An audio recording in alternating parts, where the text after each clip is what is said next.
Alright guys, Tom here, and welcome to my last WrestleMania 29 video ever. And guess what? This is the review of the show which happened last night, WrestleMania 29. And if you're wondering and you're not subscribed and you've just found my video, do subscribe because I do a review for every single pay-per-view and every single Monday Night Raw. So if you do enjoy my voice or any of my opinions or anything like that, do feel free to subscribe because I do predictions for every single pay-per-view and reviews. So hopefully you enjoy this video, guys. I'm going to get on with the review. So to be honest, it was a slightly disappointing WrestleMania, but I'll probably come to that at the end of the video once I've concluded all the results of the matches. So this includes the results as well if you haven't watched it already or you don't plan on buying it or watching it online. So the first match was on the pre-show and it was an hour-long pre-show. Now, I would have missed this pre-show because I thought it was starting at 12 and the whole show was finishing at 4. So WrestleMania 29 started at 1 o'clock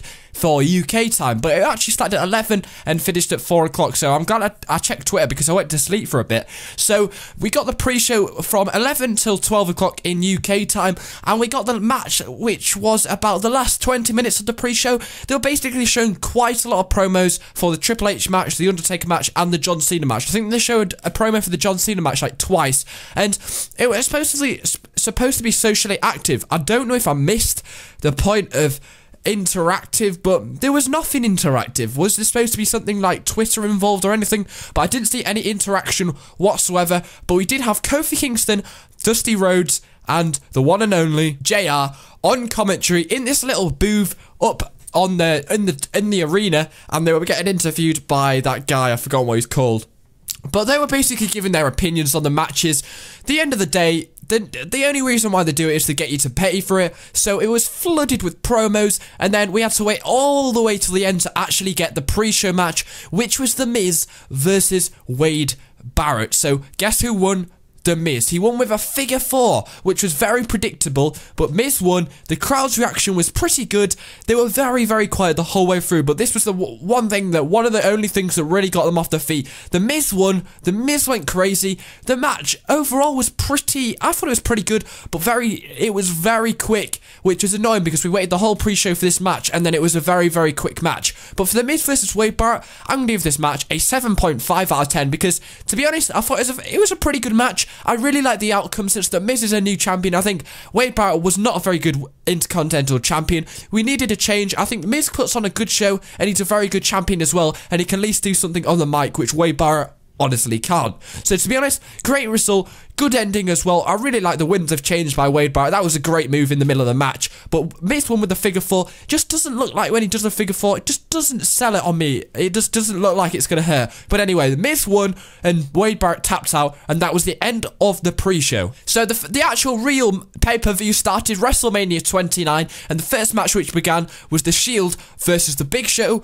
Randy Orton, and Sheamus. The team of Big Show, Randy Orton, and Sheamus are egotistical like hell and all just really want to win themselves, don't really care if the other people pin the Shield for them. They want to be the people in the spotlight, which was the huge problem for the Big Show, Randy Orton, and Sheamus. Now, I was quite surprised that this match opened the pay-per-view, as considering the last 3 years at WrestleMania, the World Heavyweight Championship has started a pay-per-view at WrestleMania. I think probably the reasons why they did this because the World Heavyweight Championship has opened the last 3 pay-per-views, including TLC 2012, Royal Rumble 2013, and Elimination Chamber 2013. So they did mix it up this year by having this match start the show. Now, this year was kind of the year of the youngsters and the uprising stars, and the Shield surprisingly did come out of the crowd, which did take them quite a while to come out from the crowd, but they put on an absolute awesome match. I really, really liked this match. It was the Shield versus the Big Show, 2-1, The Rock's 5-1 or something. So John Cena in betting as well is obviously some really good wrestling, physical wrestling in this match. I would probably recommend John Cena. The Big Show gets slated quite a lot for how he's not that capable in the ring, but to be honest, I thought it was the weakest link out of the whole team of Big Show, Randy Orton, and Sheamus, but I thought he put on a really good match as well. But in the end, the Shield did pick up the win, which I did predict as well, which I was very, very happy about because I was expecting a heel turn from Randy Orton so that the Big Show, Sheamus, and Randy Orton didn't win, but they still got a slight push. But that didn't happen either, so we're still waiting for that Randy Orton heel turn. But the Shield did win. Seth Rollins jumped off the top rope and he was just about to do his finisher to Randy Orton, put him in the face. But guess what? As he jumped off the top rope, Randy Orton with the RKO. What a move. And then guess what? Roman Reigns spears Randy Orton. 2013. Picks up the pieces. What an epic ending to a match. It was a really, really good ending. And then there was Big Show stood there, didn't even bother to get in the ring and break up the pin because he didn't care, because Randy Orton had stolen the pin off him when Sheamus tagged in Randy Orton instead of the Big Show. So that did happen. Big Show just stood there. We might get these guys going a 3-on-3 at Extreme Rules, or it could be Randy Orton versus Big Show at Extreme Rules. Nobody knows. Watch out for that one tonight on Monday Night Raw. So in the end, there were some really good endings in that match. To be honest, I thought the Shield put on a really, really good show. I remember one point where Seth Rollins just flew himself out of the ring. It was a kind of botch because he hit his head really badly, but I did think it was a very good move, and the ending was absolutely epic. So for that match, I'm going to give it an 8.5 out of 10 because I think the Shield are absolutely amazing. Now, the next match was Mark Henry versus Ryback, and this was the first match which I ended up getting my prediction wrong, which is really, really annoying because Mark Henry picked up the win. So Ryback has still not won a huge pay-per-view match in his career, which is so bad. He lost at Hell in a Cell, he lost at Survivor Series, he lost at TLC, he lost at Royal Rumble, and he lost at Elimination Chamber, and then tonight at WrestleMania 29. Jesus, if they want to be giving Ryback a push, he's 31. You're not going a very good way about it if Mark Henry's going to win. Now, Ryback managed to pick up Mark Henry for a shell shock, but Mark Henry managed to grab the ropes and then just flatten Ryback onto his stomach and got the pin. It was one of the weirdest endings to a match I think I've ever seen. Mark Henry picked up the win from a simple squash on Ryback, who's supposed to be a really chunky hench guy, and it made him lose like that. I mean, I think they could have thought of a better idea, like a World's Strongest Slam or something, but he just squashed him. Mark Henry picked up the win. Ryback was on the mat. Mark Henry left the ring, and then Mark Henry decided to come back in. I predicted it. I thought, yeah, he's probably going to come back in. It's not really Mark Henry's thing just to walk off. He was going to just pick up Ryback for the World's Strongest Slam, and Ryback reversed it into a huge spine buster. The Fat Galumph went right on the mat, and then Ryback managed to prove to the whole WWE universe he could pick up Mark Henry for the shell shock. He couldn't do it to Paul Heyman. He couldn't do it to Tensai the first time, and he couldn't do it to Carly. Well, this time he managed to do it to Mark Henry, the world's strongest man, and I'm predicting we're going to get a rematch at Extreme Rules between Mark Henry and Ryback. For this match, though, I'm going to give it a 5 out of 10. I thought it was one of the poorest matches in the whole night, and the ending was absolutely awful. But to be honest, I wasn't expecting a long match. I did get my prediction wrong, but to be honest, it was a really, really bad match, and I did not enjoy it whatsoever. So to be honest, I was really disappointed about this match, so 5 out of 10 for this match. Now, the next match was Team Hell No defeating Dolph Ziggler and Big E Langston to retain their WWE Tag Team Championships. I predicted that Team Hell No were going to lose their Tag Team Championships because I just think that they've come to the end. But very surprisingly, loads of people on Twitter were very surprised that Team Hell No managed to retain at the pay-per-view, but they did. And it was a really, really good match. I mean, you've got Daniel Bryan, Dolph Ziggler, Big E Langston and Kane, some of the most technical wrestlers in the WWE at this current stage, and it was a really, really good match, and it definitely did not disappoint. The wrestling in it was very, very good. I think the match felt kind of rushed. Everything was just slightly quick-paced, and I think there could have been a bit more epic spots in it. But to be honest, it was really, really good. I was really impressed with Big E Langston. Can't remember a lot of it, to be honest, because I'm absolutely knackered. But it was a vintage ending for Team Hell No. Kane managed to get the chokeslam of, I believe it was Dolph Ziggler, and then Daniel Bryan managed to do the Chris Benoit, the flying headbutt or the goat head off the top rope, and managed to pin Dolph Ziggler for the win. And Team Hell No managed to retain. I was expecting Dolph Ziggler and Big E Langston to get the Tag Team Championships, and AJ to be in a Divas match, get the Divas Championship, and even Dolph Ziggler possibly cash in. But none of that happened. But to be honest, it was a pretty good match. So for this match, I'm going to give it a 7 out of 10. The next match was Fandango versus Chris Jericho. So, Fandango was pretty good in his first match. I mean, at the start of the match, Chris Jericho was in absolute control, and then Fandango managed to gain an opening with a huge kick when Jericho went for the flying kick off the top rope, and it was a really good kick by Fandango, and that created an opening for Fandango through the whole of the match. Now, Chris Jericho went for the lionsault and managed to botch it. He did miss him. I mean, Fandango's job was to basically kick Chris Jericho in the stomach when he jumped off, but Chris Jericho completely missed anyway. And then I think Chris Jericho managed to injure his knee whilst he did it, and I think that was the signal for Fandango just to cover him for a roll-up pin, because Chris Jericho tried to go for the walls straight after, but he was just like hobbling, so I think he must have whispered to Fandango, finish the match. But to be honest, I predicted Fandango was going to win anyway. It was a pretty good match. I really like Fandango. I think he managed to jump off the top rope once with his finisher, which is really good. It was like miles away how he jumped. He gets some great leverage on that, but it was a really good match. I'm really happy that Fandango's actually looking very good, and I think a lot of people were surprised how good he is of a wrestler, but I didn't know that because I've watched a few of his NXT matches. But I was really happy that Chris Jericho was on the card.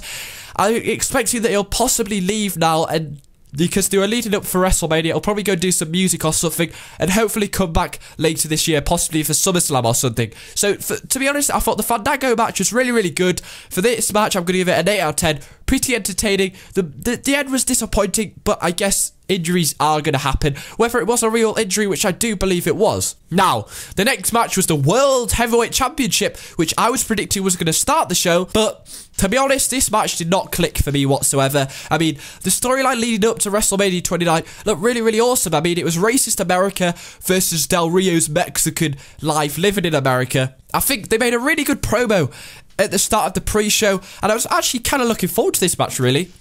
Del Rio cut a promo at the start of the match.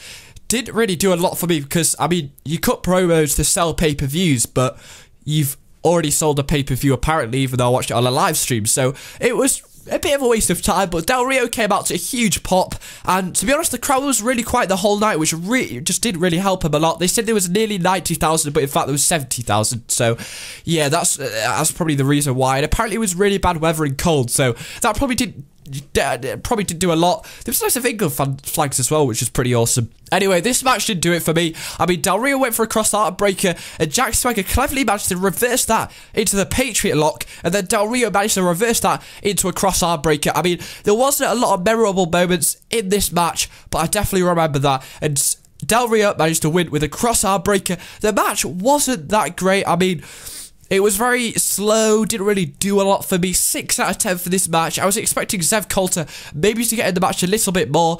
Ricardo Rodriguez didn't do anything either.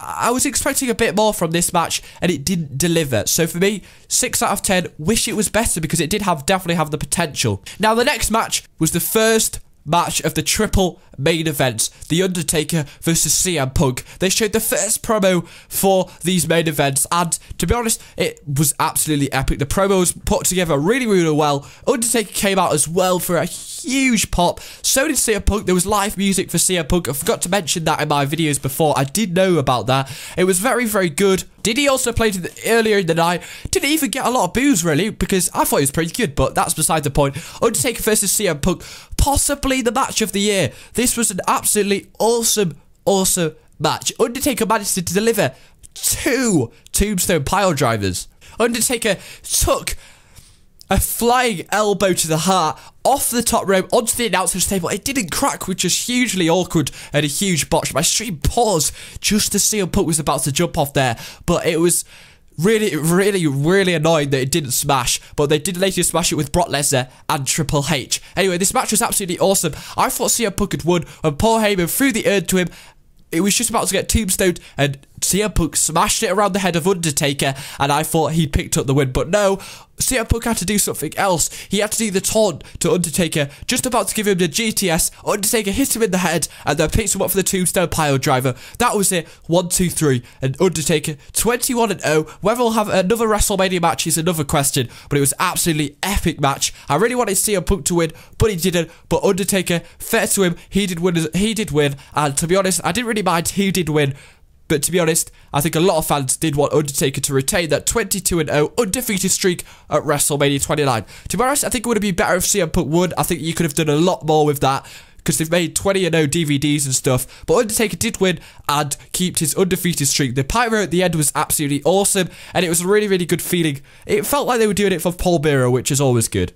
Now, the next match was Triple H versus Brock Lesnar, which is surprisingly a lot better than I had first predicted, because the match at SummerSlam 2012 was not very good at all. It was all about the Kimura lock, and it was all about holds. It was very, very slow paced, but this match definitely did pick up, and I was really, really happy that it did, because at the end of the day, it was a very good match between Brock Lesnar and Triple H. But the problem was, since Triple H's career was on the line, it was obviously he wasn't going to win. But if Brock Lesnar lost, you have to rebuild him again, because a loss is going to have huge effects on Brock Lesnar being a beast. So Triple H managed to win, but there were some really, really good spots. Brock Lesnar managed to throw Triple H through the announcer's table that didn't smash earlier on in the night when CM Punk flew off it and tried to hit Undertaker. Triple H was getting absolutely beaten on. I think he took a chair to the face, everything like that, and then out of nowhere managed to pick up a bit of momentum and give a pedigree. But then Brock Lesnar came back and gave him an F5, and then Shawn Michaels came in when Triple H was in the Kimura lock. He couldn't seem to escape. Shawn Michaels came in,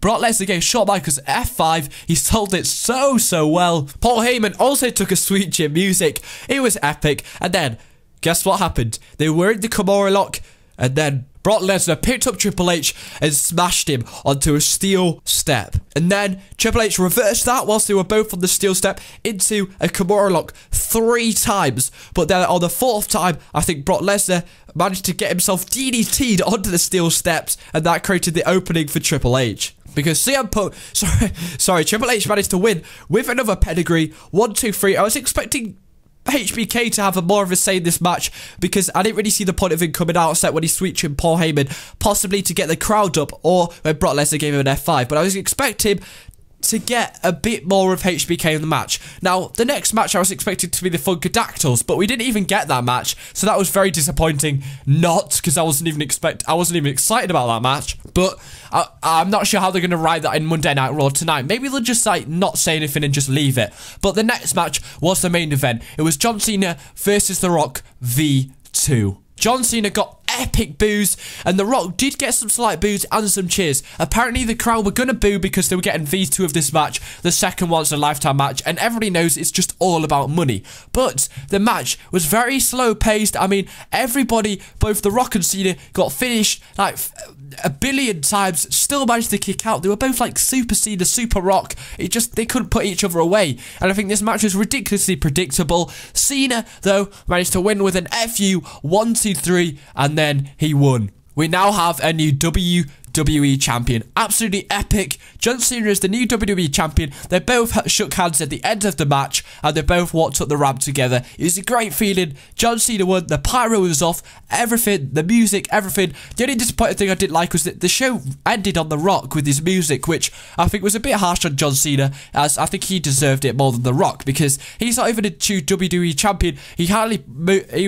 went to any Monday Night Raws, and I mean, I think it was it was harsh on John Cena to finish on The Rock when John Cena busted his cut out for 2 years to gain a championship and then wins it, and then The Rock gets all the spotlight for losing. But apart from that, it was a pretty good match. I forgot to rate like loads of matches, haven't I? So for the Undertaker's match, I'm going to give that a 10 out of 10. The Triple H and Brock Lesnar match, 9 out of 10. John Cena versus The Rock match, 8 out of 10. I think I wasn't too excited about it, but it did kind of deliver, but not very much as the Undertaker and CM Punk match. So 8 out of 10, very slow pace. It was very slow to get started. There was boring chants as well, but the match kind of delivered, and it was a nice ending to basically a road to WrestleMania, and the end of WrestleMania 29 and the road to WrestleMania 30. So hope you enjoyed the video, guys. The whole show was slightly disappointing, not as good as last year, so I'm going to give it a 7/8 out of 10. Hope you enjoyed the video, guys. Thanks for watching, and goodbye. Alright guys, I'm back with the team of the week for the 3rd of April. Just looking at it, there's absolutely amazing players, to be fair. Starting off as the striker, we've got Van Wolfswinkel. He's got 76 pace, 75 dribbling.